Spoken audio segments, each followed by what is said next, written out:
Delaware by average is the lowest lying state in the country. So, and many of you are also probably familiar with the term of sunny day flooding, where we have roads that overtop twice a day just because of tide cycles, not even because of storm events. So through this brief presentation, I'll go over and hit some of the highlights.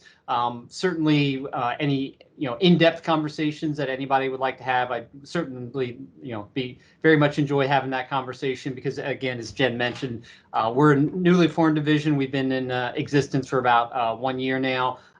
Some of you may know that Stephanie Johnson is the assistant director, so we're a team of two to try and tackle this, but we're very excited for the opportunity and look forward to the challenges that we have. So as everybody knows, it's a requirement that our mission statement is in our presentation. So we want excellence in transportation for every trip, every mode, every dollar, and for everyone. This is obviously very important for the department. And what you're going to see through this presentation are some situations where Mother Nature is kind of preventing some of that from happening a little bit. So that's the challenge that we have in front of us. And again, that's kind of the excitement that Stephanie and I have to be able to work on these challenges and come up with solutions for the citizens of the state of Delaware. So where I want to start with is you may have heard the terms EJ, environmental justice, equity, and everything associated with that. So we have engaged with Pannoni Associates to GIS map a lot of information associated with these type of communities, and just have here a snapshot just so that you kind of get an idea of northern Newcastle County, but we're doing this statewide. And we're looking to get beyond just census data. So there are probably people on the call that know way more about this than me and know much more about the data. But what we ultimately want to be able to get to is to take this data from like a 30,000 foot elevation down to the actual neighborhoods, so that will help not only DelDOT but other state agencies make the appropriate decisions moving forwards on projects, programs, things like that. So again, we're engaged with Pannoni right now. So we're taking data from other state agencies, and we've kind of sold this to other state agencies that what we're doing, and we're looking for other information. So DENREC, for example, has provided some data. The State Housing Authority is providing data. So we're trying to collect as much data as we possibly can right now, map that, so again that will inform us and other state agencies to make the best decisions moving forward. So just wanted to kind of touch on that and let you know that is the backbone of kind of this entire presentation and a lot of things that we're going to be doing moving forward. So where I want to start with is EV infrastructure, and it's kind of ironic because a couple of us just got off a call with a working group where we actually had our first conversation about an EV infrastructure plan that we are developing here in Delaware. It's in partnership with DENREC and AECOM leading this effort. And you may have heard about this. So there's funding available through the infrastructure bill. We're here in Delaware, we're looking about $3.5 million per year over the next 5 years to install EV infrastructure. But I want to make clear is these are not going to be DelDOT owned facilities. We're not in the business of installing, operating, and maintaining electric vehicle charging stations. There will be some type of a contractual agreement with private vendors. But the idea is, and again, this was signed by President Biden, is he wants to install across the country 500,000 new charging stations by 2030. So over the next 7 years, Delaware and many other states are going to be adding an EV infrastructure at strategic locations. So we're developing the plan right now, just kicked off earlier this year. Kind of a deadline that we have is by August 1st. So literally in about 4 weeks, we have to have a plan submitted to the Federal Highway Administration for their approval. And then once we get the approval, the funding would be available to, again, physically start placing these chargers. So we're working really diligently on this. Again, it's a super exciting program. And, this, again, is working hand in hand with what DENREC is doing, trying to encourage, they have grants available and rebates available for purchasing of electric vehicles and also installation at your home of charging stations. So it was just natural to work with DENREC, and you know, we're really excited about this program. So this is, speaking of the EV charging stations, so this is just a map that we have of where the charging stations are here in Delaware. And what I want you to note are the colored lines there. So you'll see some green and some purple colored lines there along Route 1, Route 13, and Route 113. So these are terms that again, if you're in this arena, you'll hear about EV ready and EV pending. So these are alternative fuel corridors that the state of Delaware has designated, and that's what the federal government is using to basically say is you've got to go along these alternative fuel corridors and ensure that there's EV charging stations along there. One of the benefits of Delaware is being a very small state. It's kind of easy for us to populate these across our state. You know, larger states, this is much more of a significant challenge. Kind of jokingly, we have said is one of the requirements is you have to have a charging station along your interstates, basically one every 50 miles. Well, if you're familiar with the geography of Delaware, I-95 in Delaware is not 50 miles. So we have jokingly said, as long as there's a charging station in Maryland and one in Pennsylvania or New Jersey, we in theory don't have to put any. That's obviously not what we're going to do. You know, we have facilities along the interstate that we're going to do this, but that it's a more significant challenge for other states than we are here in Delaware. But again, we're going to take this map. We're doing modeling. AECOM's doing some modeling for us. We're taking information that we already have about the registration of EV vehicles. And so we're going to kind of look for those deserts, if you will, where there aren't charging stations, so that we can, you know, get the funding and install them at the appropriate location. So more to come on that, but I just wanted to kind of touch base on that as well. So again, going back to kind of how Jen kicked this off, and she was you know, right on target, is so this is a map that you may have heard of, maybe you've even seen, of our frequently flooded roadways. So this map you see here was created several years ago by us going to the districts and asking, you know, where are the roadways that you're significant or you're getting called out a lot, whether it's storm events or, again, sunny day flooding where you're having to warn motorists about water on the road. So we have asked for an update, and so the districts, thank you if you're on the call to the DEs, they have provided updated information, so we're updating it. Not a lot has changed. As you can imagine, some of these segments are longer than what they were. We didn't have any that, you know, miraculously got higher, and, you know, we don't have flooding on them anymore. So, you know, we all know going forward that this is, you know, going to get worse and not better over time. But we also knew to make strategic decisions, we needed this data to find out where are these locations and then how can we prioritize them. So that's what we're kind of in the process of doing. So again, this is just some of the GIS mapping that Pannoni has done for us. So again, they're taking all the data sets that the districts have provided to us. And what we're going to do, and many of you may be familiar with Decision Lens that planning has and how the department comes up with their CTP program.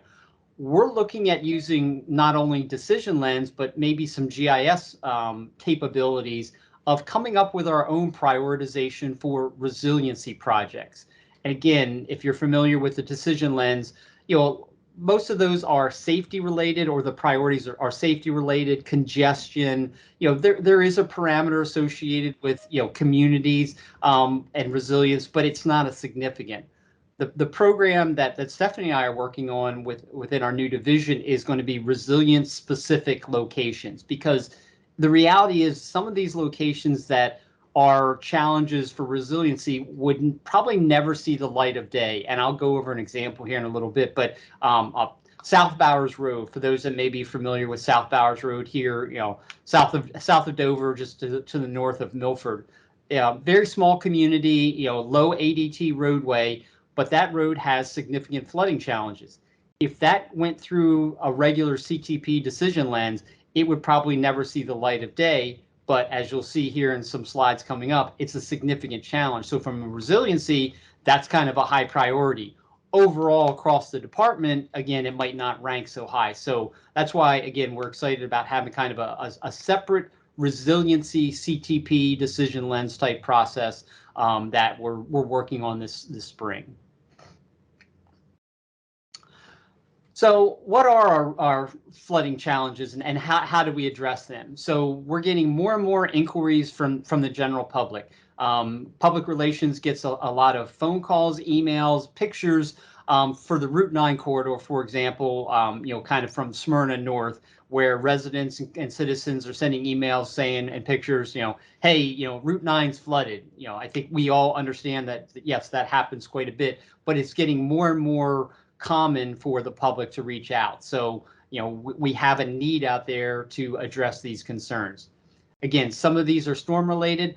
This picture you see here, if you take a look at the sky, beautiful blue skies there, right? A few puffy clouds there on the kind of mid right, but that's not a storm event. That's just kind of normal. And that's Woodland Beach Road, just to the east of Smyrna. You may be familiar with that location. Again, that's a situation that's a chronic situation in that community.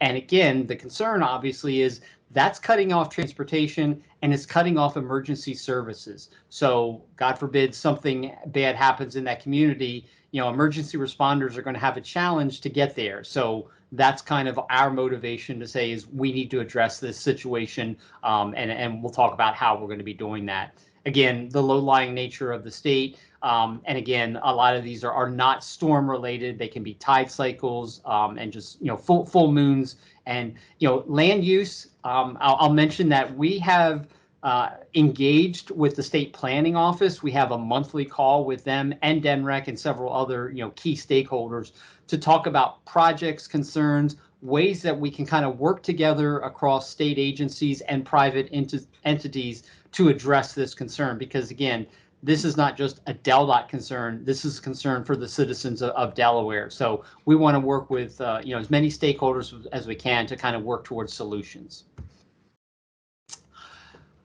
So what are mitigation options? So if I'm a planner or a designer, and I'm new to DelDOT, and they say, hey, Jim, come up with a solution for road X.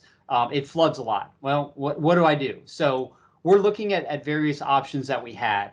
And so we're looking at kind of, this is a range from tolerate, meaning, hey, there's nothing we can really do about it, or it's maybe a low volume road, so we're just going to, kind of accept it, all the way up to potential abandonment and buyouts. And I want to be very clear is, we're not saying that we're going to do that tomorrow or next week, but looking at some of these communities from a long term, we have to look out for what's, the benefit cost analysis and what is best for the state of Delaware long term. So we just wanted to throw that out there, and we're creating a document, kind of it's either going to be like a policy implement, a design guidance memorandum. We haven't kind of figured out exactly administratively what it's going to look like, but we're going to kind of have pluses and minuses and kind of a matrix, if you will, of some of the options.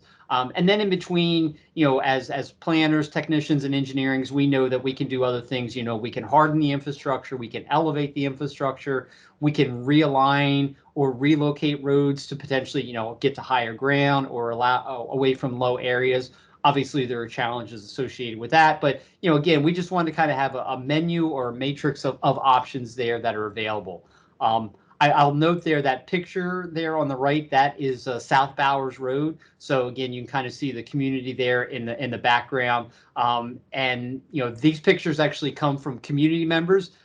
They have my cell phone number and my email, and they don't have a problem sending me these pictures, and I encourage them because I can use them in presentations like this.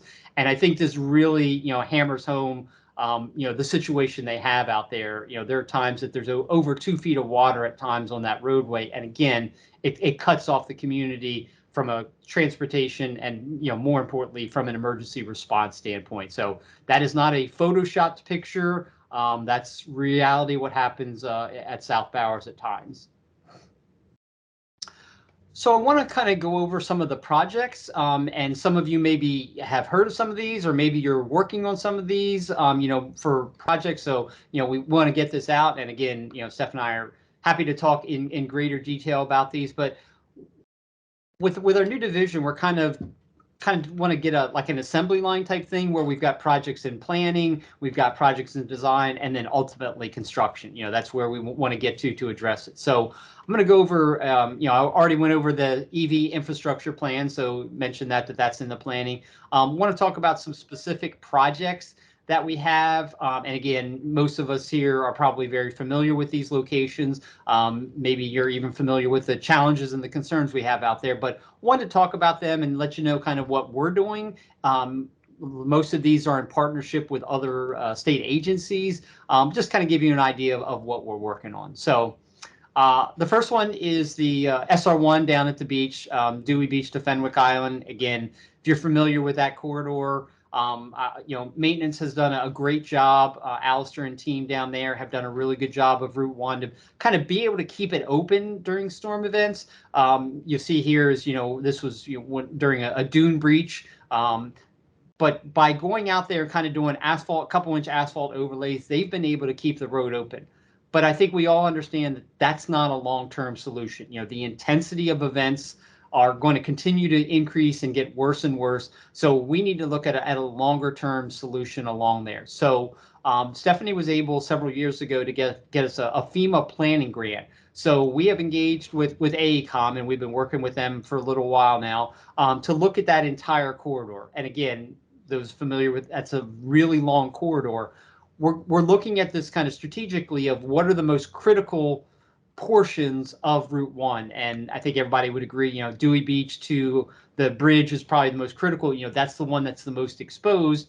As you go further south, the roadway kind of migrates slightly to the west, and there's unfortunately, there's more homes and businesses that will take the brunt of future impacts from our infrastructure. That's kind of good, is maybe some of the energy dissipates, but we're looking at that entire corridor. So where we are in the process is modeling has taken place.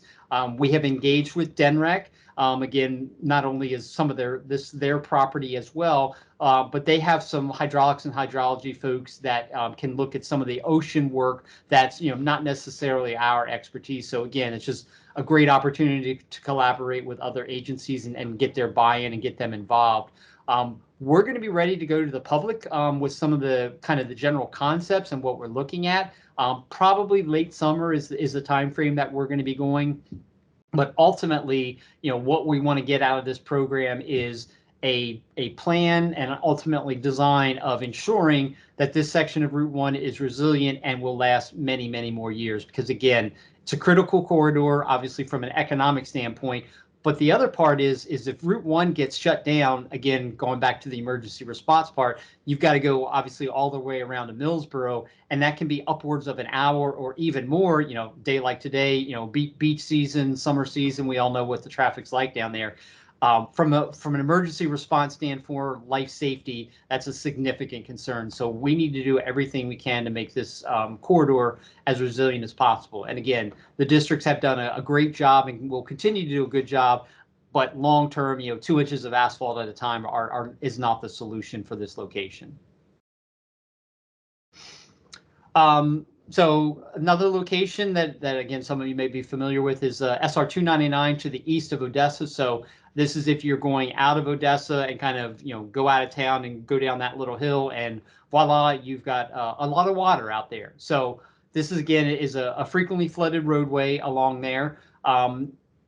Why, one of the reasons this is on the radar screen is, and again, those are familiar with the area, is the population growth is tremendous in that area. They've built a new school out there. There's more and more development that's going to go out there. And if this section of 299 gets cut off, again, it's a much greater detour, and again, a significant challenge for the commuters in that respect. So we had a community or a public meeting back in December with the community. It was actually specifically about Old Corbett Road. Again, some of you may be familiar with that location we had every intention of abandoning, and then Mother Nature showed us how powerful she was, that she just wiped the road out for us.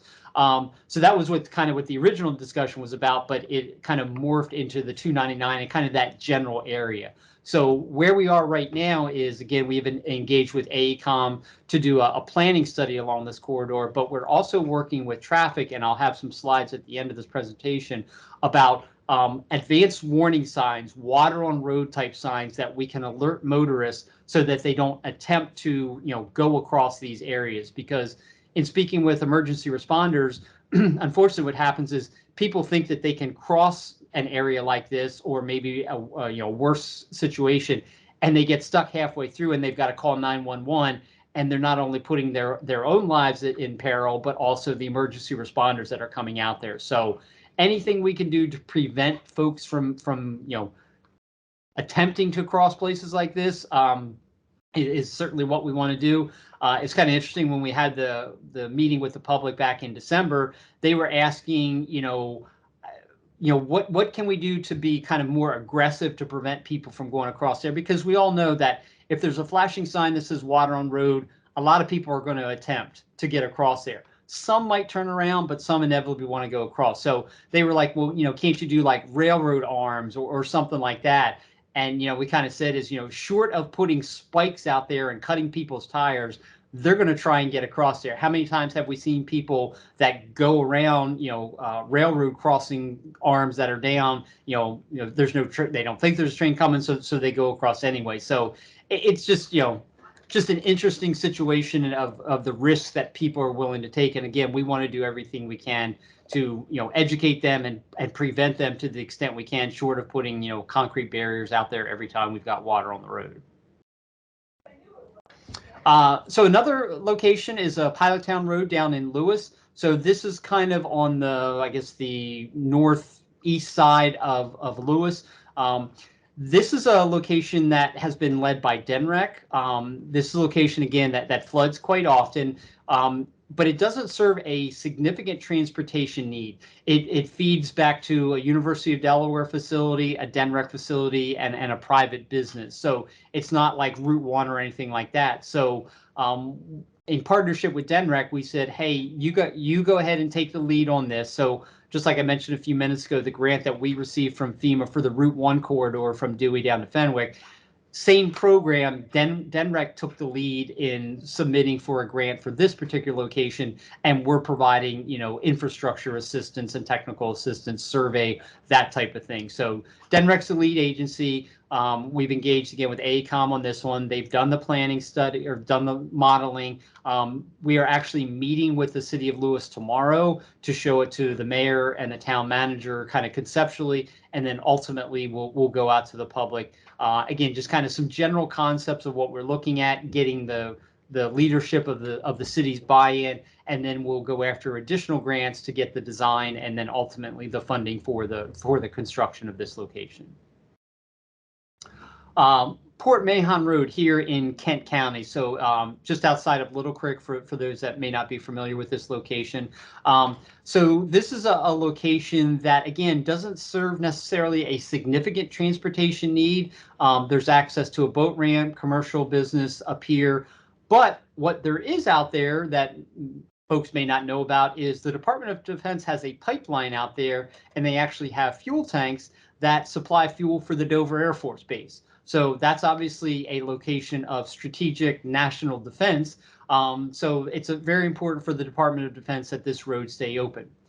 However, from our standpoint, maintenance and operations here in Central District have had to spend a lot of money over a number of years to protect the shoreline. So again, if you're maybe not familiar with that area, so just the wave action out there has basically eroded the road over time. So what the district had done over time is install riprap. Normal preventative operation that we would do is put riprap along that shoreline to kind of armor it from the tidal action. Well, unfortunately, the riprap is causing horseshoe crabs and terrapins to get trapped within the riprap, and they aren't able to get to their spawning where they want to get to, literally across the road. So because of the kind of that concern, we engaged with DenRec and said, hey, how can we come to a solution that's beneficial to both of us, that we can armor the shoreline to prevent erosion of the roadway, but also make it more safer for the species that are out there. So in the fall of last year, we started engagement with DenRec, and where we are right now. So we had stakeholder engagement during the winter. We got input from a lot of different groups, including the Department of Defense. We had a specific call just with the Department of Defense, so they understood what we were doing. And again, it's because of the strategic importance of their pipeline out there. So we met with them, and where we are right now is RK&K is working on kind of some concept plans. And then once we have those concept plans, we will again go back out to that stakeholder group and look for funding. More than likely, it'll be maybe some federal grants, some fish and wildlife grants that we'll be able to tap into to do this work. So excited about this. So this is considered more like green infrastructure, living shoreline. Not necessarily obviously something that DelDOT does all the time. But again, there's a transportation link. DENREC had been working on this, and then about 3 years ago, it just kind of died on the vine just because they didn't have the resources. So it was kind of nice that DelDOT could come in and kind of help push this along. And again, we're partners with them, and we're looking forward to coming up with a good project out there. I had mentioned Woodland Beach earlier, and I had shown a picture. Woodland Beach is a kind of a unique situation in that it's a one-way in, one-way out community. So most of these other locations I've talked about thus far, they do have alternative ways to get around. They obviously may not be timely, but at least you can get around. Woodland Beach and South Bowers, that I'll talk about here in a few minutes, they're one way in, one way out. So when their roads are flooded, they're completely cut off. So again, that's kind of raises the significance of it. Again, you saw in the picture that it overtops. The community has been evacuated at times. I know last fall before a storm event that came through, they basically evacuated those in the community who wanted to be evacuated. Because again, emergency services knew that when the storm came, again, if a bad situation happened, they're not sure if they'd be able to get in there. So people were able to evacuate. The district was looking at doing some patching. It hasn't happened yet, but we're going to do a project out there where we're going to look to kind of raise the road a little bit. And again, I'll talk about that in a little bit more detail when I talk about South Bowers as well. And you may be familiar, there is a water on road warning system out there. So if you are heading out to the community, as soon as you turn in to Woodland Beach Road off of Route 6, there are signs there that flash when there's water on the road, and it's tied into the gauges that are there in the stream. So pretty neat technology that, again, I'm going to talk about that in a little bit more detail.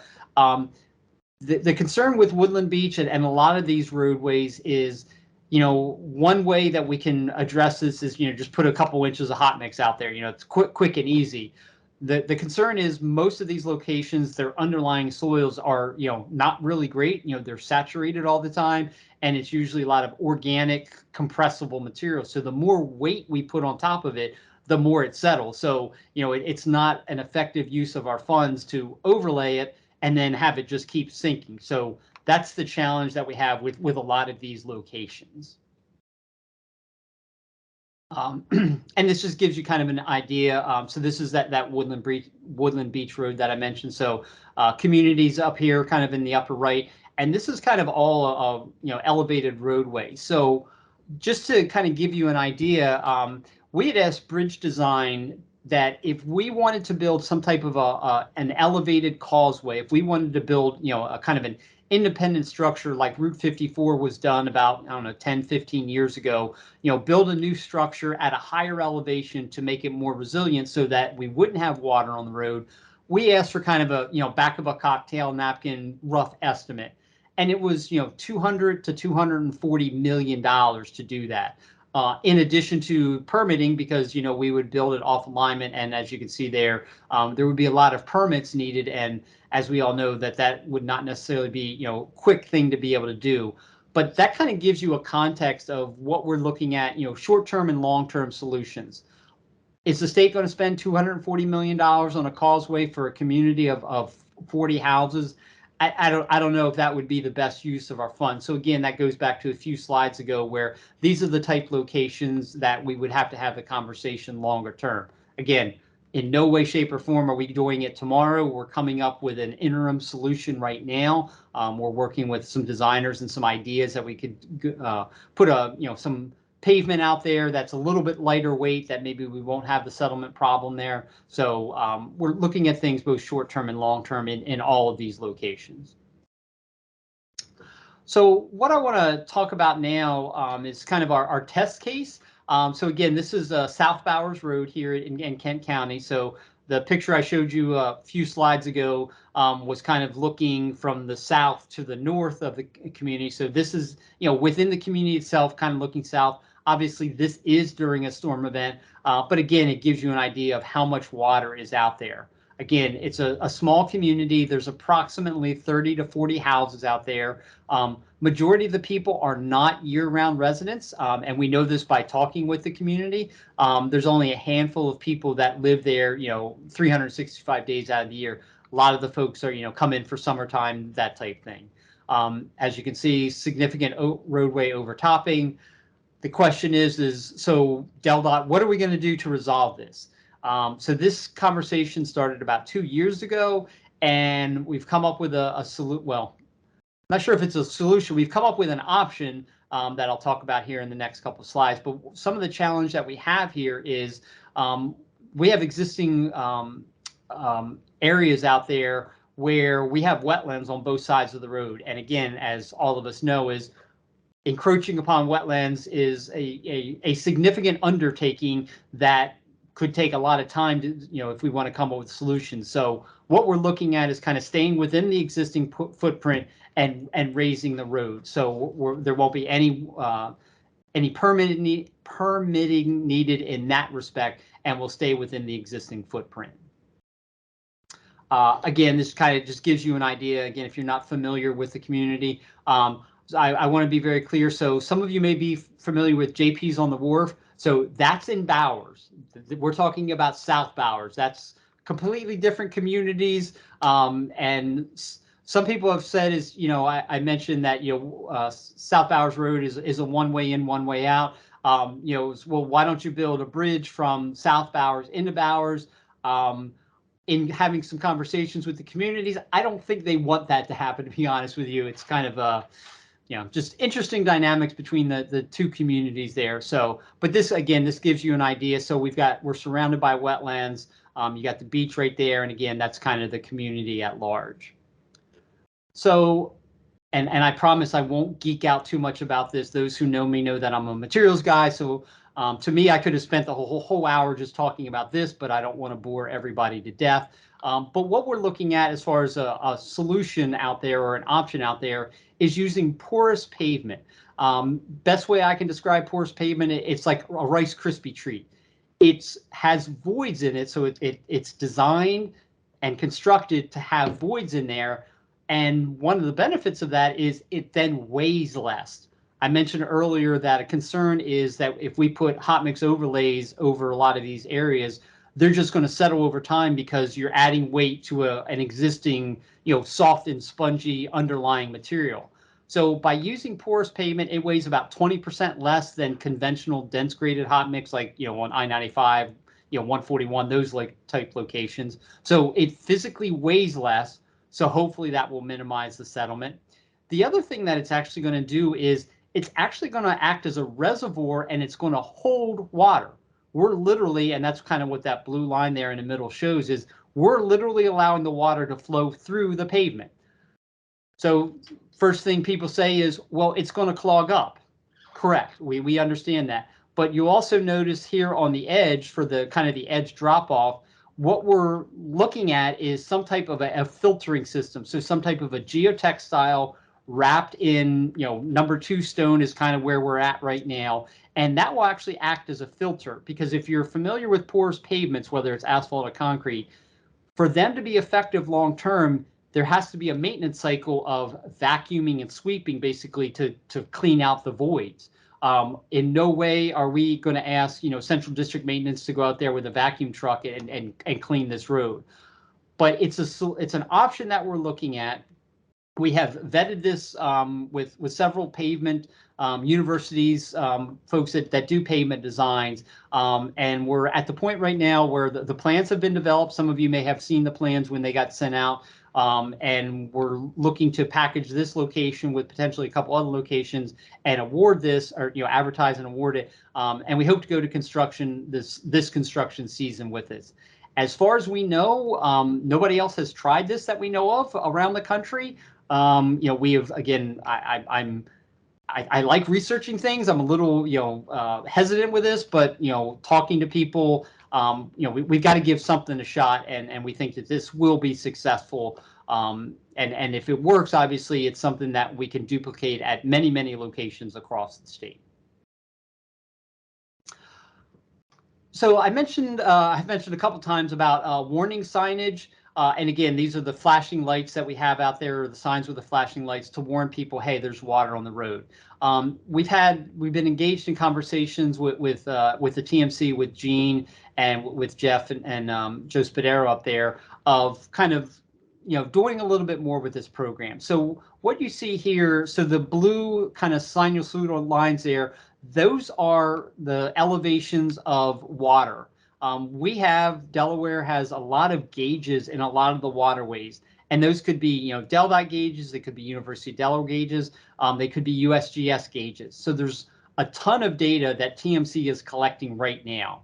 So what this picture, the graph there on the right is showing you is we're trying to correlate those elevations to roadway elevations. So these horizontal lines here, the different color horizontal lines, they correlate with elevations of the actual road. And South District, Alistair again and his team have done this at a couple locations where during storm events, they'll actually go out there and take shots and find out when is the water encroaching.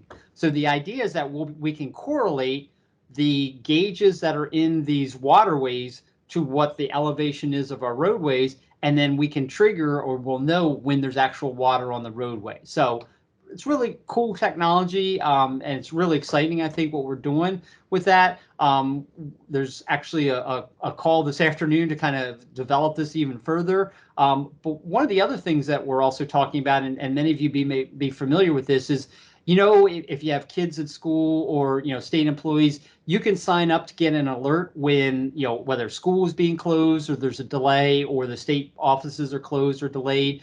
We're working with TMC to kind of do that exact same thing for water on roads, so that you could get an alert or a message that says, hey, there's a water on the road in this particular area. So again, it's really cool technology. It's obviously a lot quicker and cheaper than putting physical signs everywhere, because as we all know, as soon as we start putting physical signs out there, it's one thing to build it, but then there's a long-term maintenance associated with it. So if we can push this information through apps, text messages, DelDOT website, things like that, and use this type of technology, we're really excited about this program and being able to expand it even more. So again, the sign here on the right, this is the sign out at Woodland Beach, and again, you can see that flashing, water on road when it's flashing. Again, this is tied into the waterway that's further to the east of this actual physical sign. Again, it's tied in so that when there's water on the road, this starts flashing. So again, the whole idea is to notify the commuters, so that they don't travel down there or they make alternative plans. Again, the challenge with like South Bowers and Woodland Beaches, there's really no other option. So unfortunately, they have to either grin and bear it, or we've talked with some community members, and they actually kind of coordinate their time going into Dover, Smyrna, wherever, around where the tide cycles are.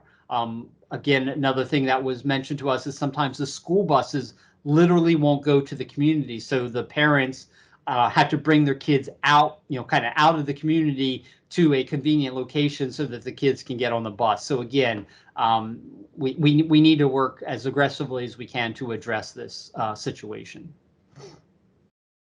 So obviously, this is like everything else. Hopefully through this, presentation, kind of understood the various options we have. There's no one size fits all. We can't just plug one thing in and it's miraculously going to solve, all of our challenges and our concerns. So we're kind of looking this on a case-by-case basis. And again, we're looking at short-term and then longer-term solutions to a lot of these locations, because again, we have a significant concern right now with the water on the road. So how can we address them short-term, but then also, what are we going to be doing long-term?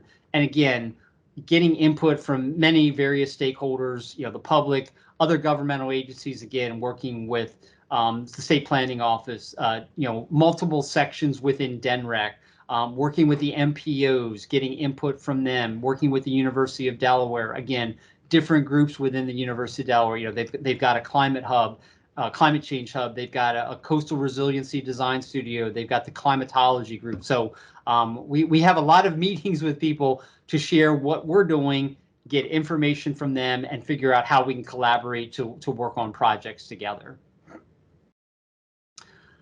So kind of in summary, I wanted to also highlight the picture here in the bottom right. So DTC, John Sisson and the DTC team. So this is one of the electric buses that they have down in Lewes. This is actually at the Lewes Park and Ride. And you might be able to pick up there kind of in the middle top of this picture, that kind of red arm there. That's actually an inline charger. So as this electric bus is there either dropping commuters off or picking some up, they're there for 10, 15, 20 minutes, whatever the case may be. That arm can come down and actually do some charging. So they start off, fully charged at the beginning of their day, but obviously going back and forth, this one goes, into Rehoboth and back to Lewes, they're burning some charge.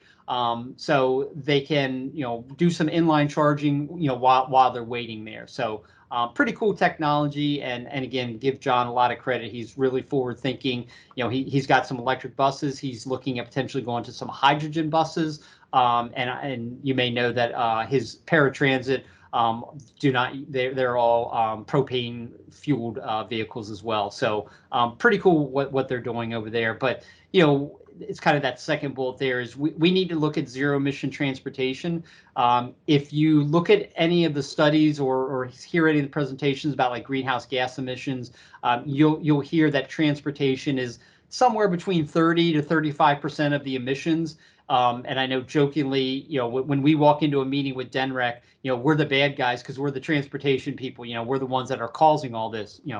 My pushback to them is, yeah, but going to electric vehicles is also hurting our transportation trust funds, and then we kind of just argue from there in good spirits. But we both have our challenges. But what we're trying to do, and again, this was kind of the I think the third slide I had, is integrating the transportation equity into all of the decision making that we're doing. Green infrastructure, again, we talked about the living shorelines a little bit. The pollinator site, for those that are here in Dover, if you haven't taken a walk back behind the building, the pollinator site is back there. They're doing a great job out there. It's the area that's within the green fenced, or sorry, the orange fenced area. If you look real closely, it's really starting to germinate. There's a picture this morning in the DOT's weekly report. Some really cool pictures. So if you get a chance and you're here on the Dover campus, take a walk back out there and take a look at it. That was kind of a trial plot, and we want to expand that going forward. And again, the infrastructure flooding challenge, again, our physical roads and bridges that the commuters of Delaware use on a daily basis.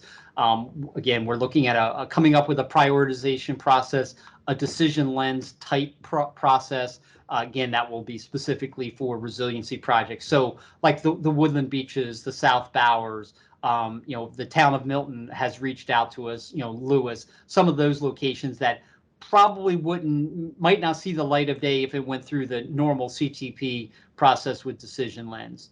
And again, trying things innovative. We're kind of, nobody has the answer to these challenges that we have. So we need to be innovative and forward thinking in whatever we're going to do. So we have our own little website under the Transportation Resiliency and Sustainability. Again, Stephanie and I are the team. We do have a summer intern, Leanne Townsend, who's with us this summer. Super excited. She's done great work already. And as of this morning, there's also a EV, electric vehicle website that was created. Again, because I mentioned, with that slide that we have to have a program out there. So that will be added. That literally was launched last night or early this morning. So that's kind of fresh off the press that we're doing that.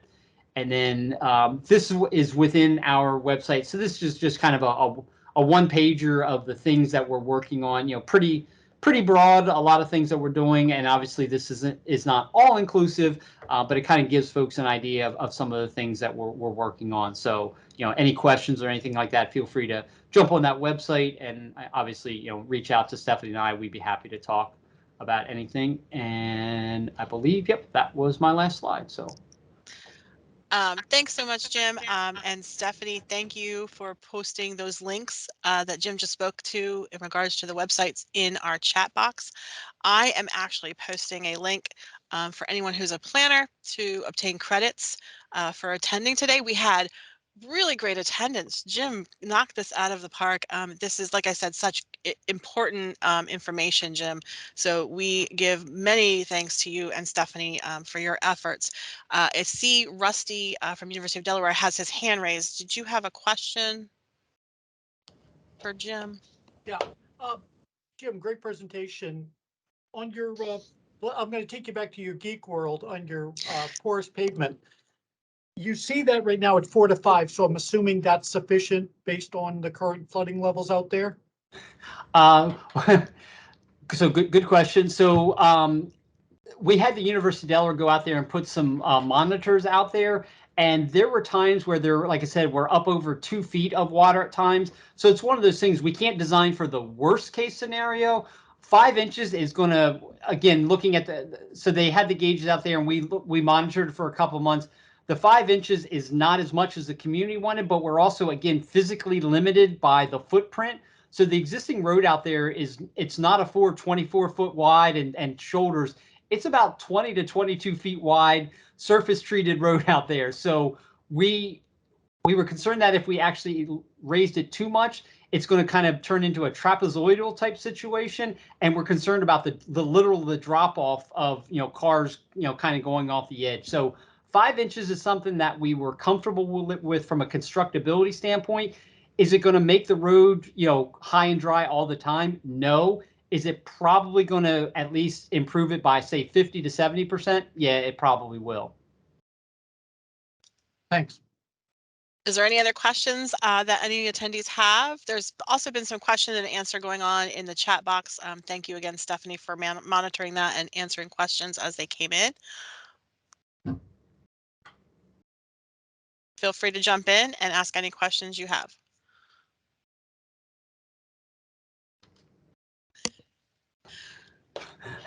I don't see any hands, Jim. I think you addressed a lot of questions. Oh, I see Nate. Hey, this is Nate Attard from DTC. In light of the comment that you made regarding funds going away from the trust fund with zero emission fuels and electrification, have you guys had any thoughts as to how we can, I guess, get some funds into the trust fund with zero emission fuels? Yeah. Okay. Great question, Nate. So this is a national question. Various states have tried different things. So Oregon, for example, has done a vehicle mile traveled, or VMT. The concern with that is you have to put a transponder in your vehicle, and not everybody loves it when the government is putting devices in their vehicle. Even though every one of us have one of these and they know where we are every minute, we don't want one from the government. So there's been discussions about maybe when you go to get your vehicle inspected, for example, you just know how many miles from the last time to this time. Don't know where you've been, but if you did, say, 10,000 miles or 50, whatever the number is, then you can kind of retroactively assess some type of a fee. Virginia charges a yearly fee that if you have an electric vehicle, I don't know exactly what it is, but I'll just throw a number out. Say it's $1,000. So in theory, they're recouping what they're not getting from the fuel taxes. So all that to say is nobody has an answer. We have, through the plan that we're working on, to develop that by that August 1st. And we're not going to have an answer by August 1st, but within that plan is we've asked AECOM to say, what are the solutions? Because this is something that, legislatively is going to have to be done. It's not Jim Pappas and it's not, Secretary Majeski. It's legislatively, what are we potentially going to do to this kind of thing? So different options are out there. Right now in Delaware, we really don't have the penetration with electric vehicles yet. We're hoping with the funding that we're getting from the federal government with this, adding all these charging stations, again, across the country that, and the fact that gas is $5 a gallon probably might drive some more people towards electric vehicles. Thanks, Jim, and I appreciate the shout out for cell phone data between Paul's presentation yesterday and then mine tomorrow on mostly on Dart Connect, which is again a big data operation. So thanks for the answer. Yep.